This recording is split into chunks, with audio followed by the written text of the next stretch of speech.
Well, we just played Final Fantasy VII, the remake, of course. Sure did. I mean, I've played the original just more times than most people have been alive, I'm sure, but here's the remake. And I know that this video will probably go up way after everyone and their mom has made their, ending explained and, secrets and Easter eggs and everything. But you know what? We like to have fun over here. And, yeah. It's and sometimes things take a little bit longer. Who knows? Anyways, we're going to do like a little bit of the sandwich thing. We're going to talk about the pros. We're going to talk about the cons. And then we're going to talk about the ending at the end, separate from the pros and cons, because that deserves its own discussion. Big spoiler warning, not just for this game, but I would say for Final Fantasy overall, because we're going to get into stuff and how it connects to things that happen later in the original game. Well, I didn't really like how it was just part of the game, but they won me over really quick. Yeah, that was my initial gripe at first, of course, when they announced that, whenever they announced that some time ago, that it was going to be split up into multiple games. I was like, oh, well, but full game. Yeah, but definitely then, a major bummer. And I was worried, of course, that because their idea was that they would take the first 5 hours of this game, the original game, and turn it into its full game. I didn't know what that looked like. And basically, the way the game works is, yes, it may have taken the first 15 to 25% of the original game. I think 25% is a little generous. Midgar was only about 4 or 5 hours long in the original, but they've taken that first section and they have turned it into a full game because there's so much that could be fleshed out. They don't really get into characterizations that early in the game, and for the most part, they never really do. I mean, some characters are more fleshed out than others, but in this game, everybody that could be fleshed out is fleshed out for the most part. We get way more emotion from every character. It helps that everybody's voiced, but even more so than that, there's more desirable dialogue. You know what I mean? Like, it's not just like, Cloud, do this, and this is why we're doing that, which was, that's a gross exaggeration. The dialogue in the original game is mostly fantastic, but they've really done a great job of making each scene feel important, and, like Tifa explaining to Cloud, why they need his help or why they can't have his help at certain points. There's some deeply emotional stuff there. Just characterizations are it's one of the things that is the best about this remake. A lot of people fear remakes because what are they going to do? Are they going to make it worse? A lot of people just desire like a skin of new CG on top of old pixelated, stuff. But no, this is great. It's in my opinion, it's the best that a remake can be. It took what was there and it expanded upon what was there and made it seem more real. I could go on for forever about not just the dialogue, but the way the characters move and the way they interact with each other. Smaller characters like Biggs, Jesse, and Wedge, they are way more fleshed out here, especially Jesse, who has just this awesome little side part. I know you like Jessie in this game. Oh yeah, I like her. And then we can't talk about Biggs, Wedge, and Jesse without talking about Matt Jones from Breaking Bad. Yeah. Cool guy. Cool guy. He's an example of one of the strengths of this voice cast. He does such a good job of just being this hilarious Wedge, and of course Wedge was always kind of like that nervous, like looking up to Cloud kind of a character, but he really brought this new feeling to the character, which I really liked. Yeah, they really went into the Hollywood pool of actors to Is it the Hollywood pool of actors, or is it the hot tub of Teen Wolf actors? Yeah, they were like, let's find some teen dramas, let's use those actors. And then they only watched Teen Wolf and just went from there. Yeah, I mean, like, there's also people from, like, Pretty Little Liars and, I don't know, probably, like, Gossip Girl or something like that. Something like that, maybe, I don't know. We got Cloud, Sephiroth, and Biggs all from Teen Wolf. Yes. And of course, we are talking about the MTV show Teen Wolf, not the Michael J. Fox movie from the 80s. Everyone in that movie is way too old to be in this game. Yeah, you're never too old to voice act. Not according to Tetsuya Nomura, who changed out the entire voice cast for new voice actors. All of the voice acting in this game, like all of it, is just on point. It's so good. All the voices that I expected to come out of these characters came out of these characters. I was never like, oh, that doesn't sound like this should be Cloud, or that doesn't sound like it should be Hojo, or something like that. Yeah, I know everybody has like their favorite Cloud and Sephiroth from games gone by, which is mostly George Newbern and Steve Burton. But as good as they were, I really like this voice cast, especially for, I know that Advent Children's only supposed to be a few years after the game, but like Advent Children was 17 years ago when they recorded that dialogue. Those actors sound older now. Oh my goodness. Yeah, so it's they wanted age appropriate voice actors for the game, and I think they've gotten exactly that. Everybody sounds extremely appropriate for their characters. And, maybe it's just me, but I actually really like this voice cast. I think I prefer it. I think these are the best voices that have ever been with these characters. I know that people are really attached to George Newbern, especially for Sephiroth, but I think that Tyler Hoechlin, am I saying that right? Tyler Hoechlin? Hoechlin? I don't know. Sorry. Well, whatever his name is, he's Superman on Supergirl, Mm-hmm. And he was also on Teen Wolf. And he's Teen Wolf. Yeah. But he was young adult wolf. He was young adult wolf. Yeah. He wasn't the Teen Wolf. No, that was somebody else. Guy. Yeah. Not important. He's not in Final Fantasy. But I think he actually brings a new side to Sephiroth. I know, everybody loves the way that Sephiroth was, cool and arrogant, but I really like the way that Tyler is, and I'm not going to say his last name anymore because I can't pronounce it. I really like the way that Tyler brings out a little bit more of a human side of Sephiroth, because I think people forget that Sephiroth is part human. Sephiroth is Hojo's son, who he, injected with Genova cells. So he is part human. So he should at least act like he is part human, even if that human part is the selfish side, But anyways, that's all just really a huge excuse for why I like Tyler as this character. Mm-hmm. Because it's fine. Also, we don't really see... You guys would remember, in the original game, Sephiroth only showed up at the very end, and it's even debatable on whether or not that is Sephiroth, and Sephiroth is actually cocooned in the crater at this moment in the game. So is it a vision of Sephiroth? Did he project himself there? Is it what the game really suggests, which is it's Genova posing as Sephiroth, Any of the above will do, but the point is we don't see him till the end of this Midgard chapter, but in this game we see him at various points throughout the entire game in Cloud's head, which is something that he often does later in the game, so it makes sense.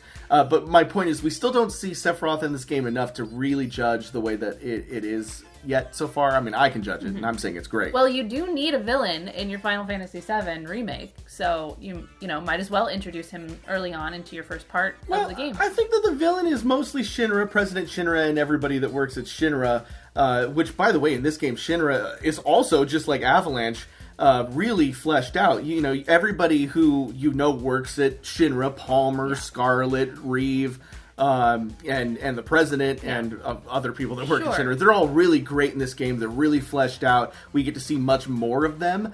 But yeah, obviously people are coming to this game expecting Sephiroth, especially people that didn't play the original game and don't have expectations on when he should show up. Mm-hmm. So they were like, Sephiroth, gotta put him in every moment we can put him in. Yeah, I mean, when the president dies, and we have kind of Rufus in there at the very end, his character wasn't fleshed out enough, so I really enjoy that they put the overarching enemy in this entire series as Sephiroth. Yeah, because this is a series now, it's not just a single game, yeah. So yeah, it's we have to call it the Final Fantasy VII series, which is a little interesting.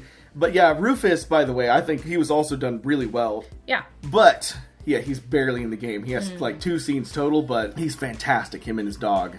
Oh, yeah. Alright, let's move on to the music. The original Final Fantasy VII had one of the best soundtracks of the entire series, and for a lot of people it's their favorite soundtrack. Well, it's no Shuffler Boogie, but go ahead, continue. But this game does an excellent job of creating what Tetsuya calls a dynamic soundtrack, where they have 12 different versions of every song, and or that might be kind of an exaggeration, but there's a lot of different versions of every song. And for example, Let the Battles Begin, which is the battle theme, right? You guys know it. It's as good as Yankee Doodle Dandy, am I right? So they have a slow version for when you're sneaking around, it's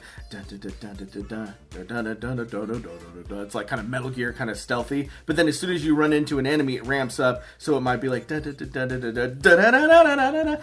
it's integrated and it flows seamlessly. It doesn't feel like a track is changing or anything like that, or a song is switching. It really feels like it's a naturally flowing piece, but they're switching between 2 different versions, you know what I mean? Mm-hmm. That's that dynamicness. And then when it switches between other pieces of music, it flows really nicely, and I think they did a really good job, and I can't wait for them to continue experimenting with that. So that's one aspect of it. Another thing is different themes. The original Final Fantasy VII game had a few different versions of a few different songs, when you first meet Aerith in the, and I will be using Aerith because that is what it is. The Aerith was a translation mistake. Don't forget that. I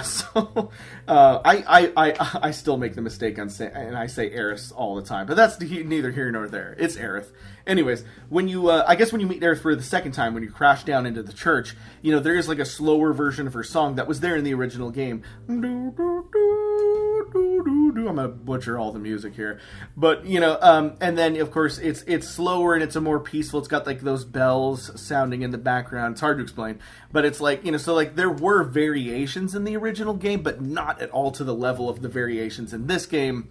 We got so many different things. There's like a dozen. There's definitely like a dozen different versions of Aerith's theme in in this game. Have I already said Aerith and Aerith in this video? I'm sure you have. Yeah, I don't know. I feel like I said Aerith by accident. But see, that's what I mean. Aerith, tomato. Who knows? Anyways, so we got a lot of different versions. Why am I bringing this up? Because it's an excellent part of the game. That's why. Mm-hmm. Also, Tifa's theme. I can't stress this enough. In the original game, my favorite song, hands down, was Aerith's theme because of the emotion it brought with it, obviously. And just because it's a really good song. But, it made me think about all the powerful moments in that game.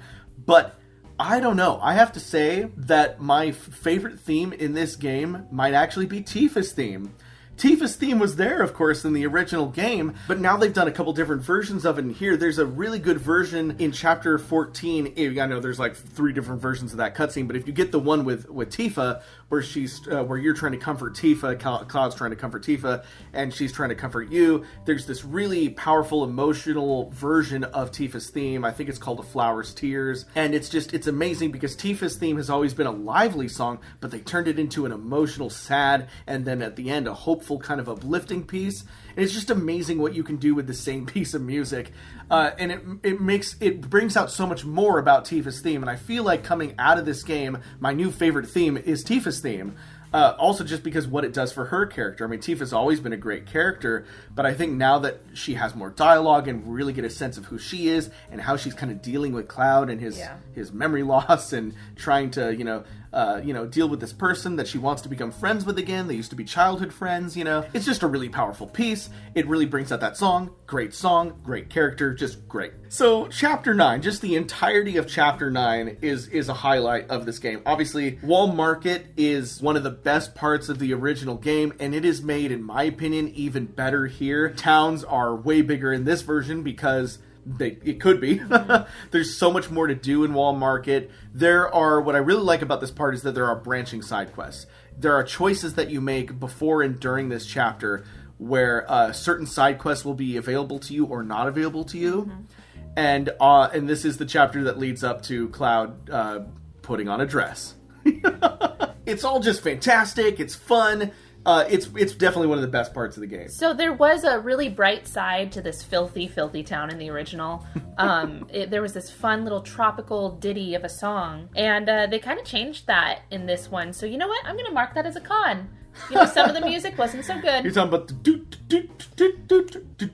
I'm gonna butchering the music, but that song is still in the game, but it's used for Beck's Bandits. It's not the same.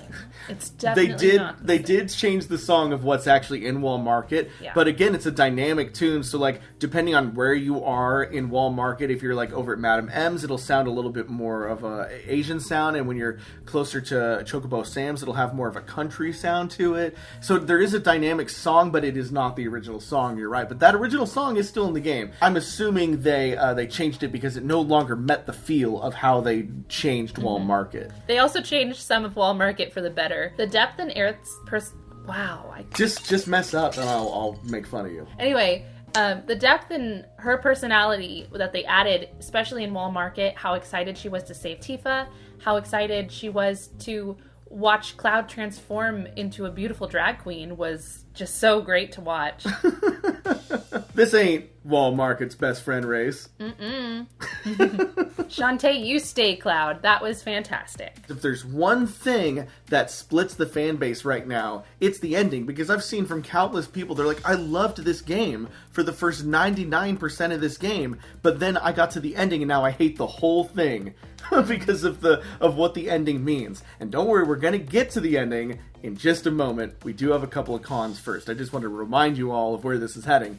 Anyways, one con that I had, and I only have a couple cons. One con that I have is that the game does feel at times padded. Now, I know that other reviewers have used the term padded very negatively with this game. It's not that negative with me. None of it felt to me like it was overstuffed. When I say padded, I'm only talking about one thing specifically, really, and that is some of the areas, some of the dungeons are a little bit too repetitive, and really it just comes down to chapter 10 and 11 for me specifically. I know that a lot of people had problems with other areas, but to me, chapters 10 and 11 is really where the game slows down. Before it picks back up fantastically. But the train graveyard, the sewers first, and then the train graveyard, they get a little repetitive because they start to feel like Final Fantasy 13 corridor type action, you know, where you're just kind of going in a straight line with the occasional bigger room to fight a monster, and it doesn't really do anything for me, especially considering that in the original game, when you leave Cornero's mansion, you have like 15 minutes to make it over to Sector 7 to try to save the plate, and it was supposed to be a very tense moment of the game where you're trying to save your friends, but now you have to go through 2 different chapters that seem to take forever to get back to Sector 7, which takes away the tension a little bit. That is my one big complaint. It's just Chapter 10 and 11 feeling a little bit too much like Final Fantasy 13, and if you know me, you know I don't like Final Fantasy 13. For that very reason, just because everything's a corridor. I have one more con. In the game, Tifa and Barrett owe Cloud money because they hired him to do a job that they discussed. The bombing mission, yeah. Yeah, they discussed the price of the job, what was to be done, and then when Cloud expected his money, Tifa was like, well, we don't really have it. Why don't you do some more side quests with me? She says it exactly like that. Could you just do some more side quests with me? Maybe go to a chocobo forest or two? No. And be my strong arm and get people to pay up. It felt very scummy of them. Y'all know that's scummy, Tifa. Yeah, that's like, I don't know. Just coming from me being a self-employed person who has been in this situation before where I've discussed a payment, given the people the product, and then not gotten the payment that was discussed in the beginning, I could feel really upset for Cloud for this. And people gotta pay up. People do. They gotta pay up. I always, you gotta get the money up front. All right, Cloud, you gotta get the money up front. Cloud. You did. It's not Tifa's fault anymore, Cloud. It is your own fault. You gotta get that money.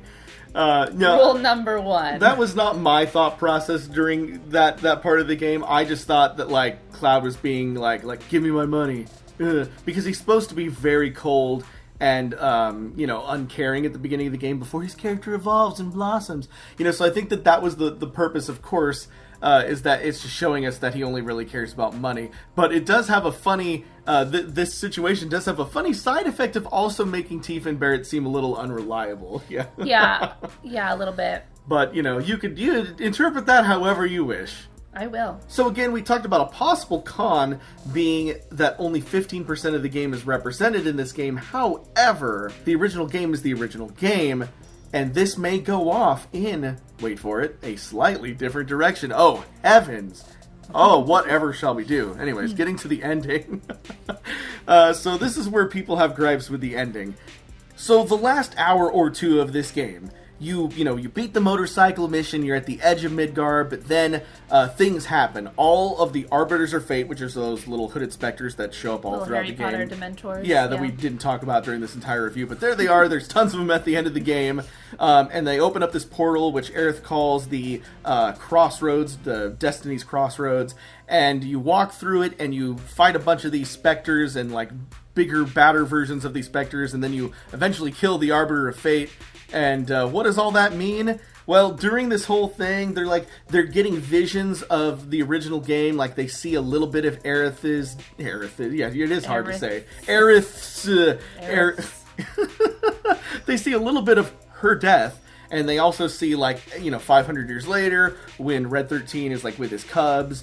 And and at one point Red's like, this is what happens today if we fail. And so it makes it really seem like the original game or the original timeline is the bad timeline that they're trying to avoid. And they kill the Arbiter of Destiny, or it's not Kingdom Hearts, they kill the Arbiter of Fate. which kills... It's close. It gets a little bit there, but they kill the Arbiter of Fate, which kills all the other little Arbiters of Fate. And it suggests that now, going into part 2 of this game eventually, that the developers can take the story wherever they want because they're no longer beholden to the original plot. And that's where some people are angry because, of course, some people wanted a remake of the whole game, exactly the story that was there before. And at first I was very mixed about this, but it may or may not even be that. We do see that Zack, who... if you guys, again, if you know the story of Final Fantasy VII, Zack is the dark-haired soldier that Cloud used to work with when Cloud was not a soldier, but worked for Shinra, spoilers, who he admired and basically stole the identity of because the Buster Sword was Zack's sword. In the original timeline, Zack dies and Cloud steals his sword, or is given his sword if you play Crisis Core, and, he becomes the Cloud that we know. However, it shows Zack, when the Arbiters are dead, it shows Zack surviving his encounter with Shinra soldiers, and he drags Cloud to Midgar, but then he crosses paths with the current timeline of everybody passing by, and Aerith seems to sense him.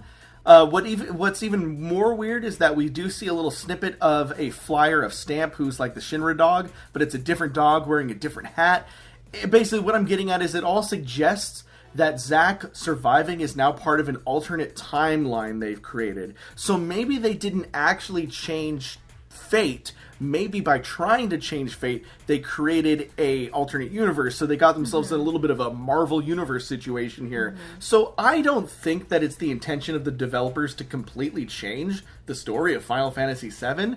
I think that they just did all this in-game as a big meta thing because they want to be able to change bits about the story, and they want to be able to take it in places without people going like, well, that wasn't the original game, You have to remember, too, at least this is the case for me when I was growing up, Midgar was probably my favorite part of the game growing up. I love Blade Runner and cyberpunk stuff like that, so of course Midgar and all of its craziness and high-tech and, industrial whatever you want to say about it, it was always my favorite part of the game, especially, because Shinra made excellent bad guys. And I love Sephiroth, but Shinra is, clear and present right there.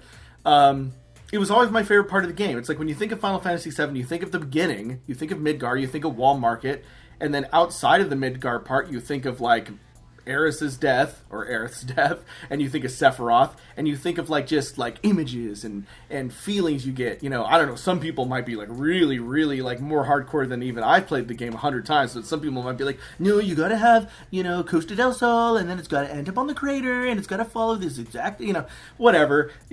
For me, it's there's Midgar, Aerith dies, and there's Sephiroth, and somewhere in there is Sid Highwind. So anyways, maybe I'm giving them too much leeway, but for me it's they did Midgar great. Midgar was fleshed out, but it was a really faithful adaptation of that beginning part of the game.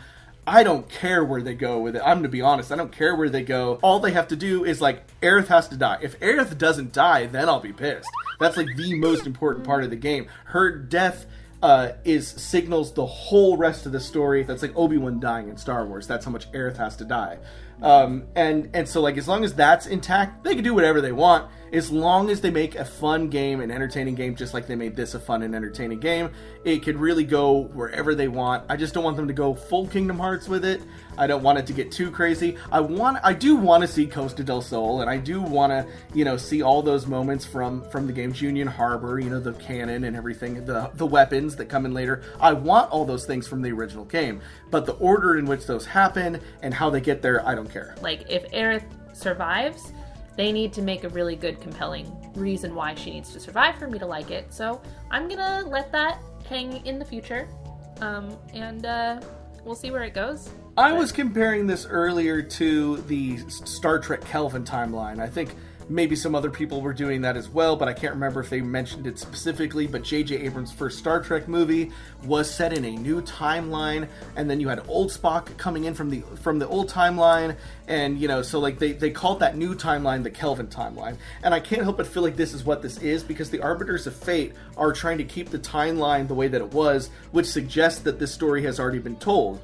And if that's the case, then that means that the story of Final Fantasy VII has already happened, and that the original game actually exists in another timeline, or at least in alternate history. So, which is why some people have been saying that this is almost more of a sequel than a remake. But of course, they're saying that based on only the last hour of this game. It is very much a remake of Final Fantasy VII up until that final chapter. And then we don't really know what that means and what'll happen in the future. But I feel like Aerith dying would, if she didn't die in the game, I feel like that would upset me.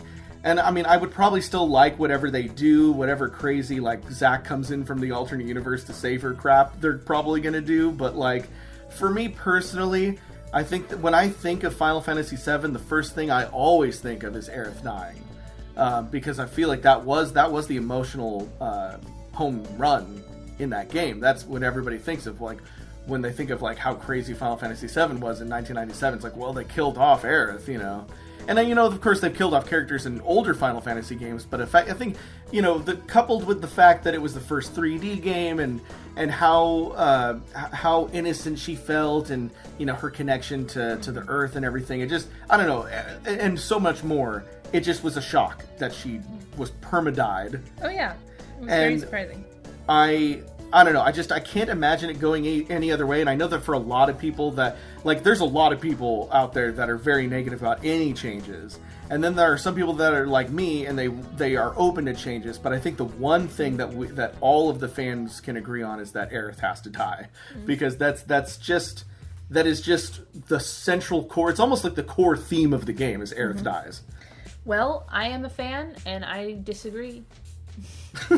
Okay. I mean, we have our original. They're never going to change the original. Yeah. So we have Aerith dying, and that's shock. And, you know, the original, the way it is. So I don't mind change. There's also the possibility of time travel. There's so much... The ending of the game is so complicated.